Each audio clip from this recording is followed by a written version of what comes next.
എല്ലാ ജലദോഷവും അലർജിയാണോ? പലപ്പോഴായിട്ട് നമുക്ക് ജലദോഷം വരുന്ന സമയത്തൊക്കെ നമ്മൾ ചിന്തിക്കുന്ന ഒരു കാര്യമായിരിക്കും ഈ ജലദോഷം അലർജിയുടേതാണോ എന്നുള്ള രീതിയിൽ.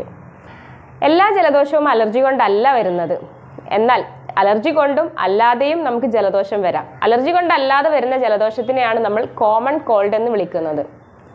കോമൺ കോൾഡ് ആണെങ്കിൽ അന്തരീക്ഷത്തിൽ ബാക്ടീരിയയോ വൈറസോ ഒക്കെ വരുന്ന സമയത്ത് ഇത് നമ്മുടെ ബോഡിയിൽ കയറുമ്പോൾ നമ്മുടെ ബോഡി ഇതിനെതിരെ പ്രവർത്തിക്കുമ്പോഴാണ് നമുക്ക് കോമൺ കോൾഡ് ഉണ്ടാകുന്നത്.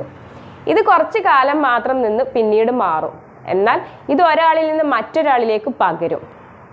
അലർജി ആണെങ്കിൽ നമുക്ക് ചില വസ്തുക്കളോട് നമ്മുടെ ബോഡി അമിതമായി പ്രതികരിക്കും. ഇതിനെയാണ് നമ്മൾ അലർജൻസ് എന്ന് വിളിക്കുന്നത്. ഇങ്ങനെ അമിതമായി പ്രതികരിക്കുന്നത് കാരണമാണ് അലർജി ഉണ്ടാകുന്നത്.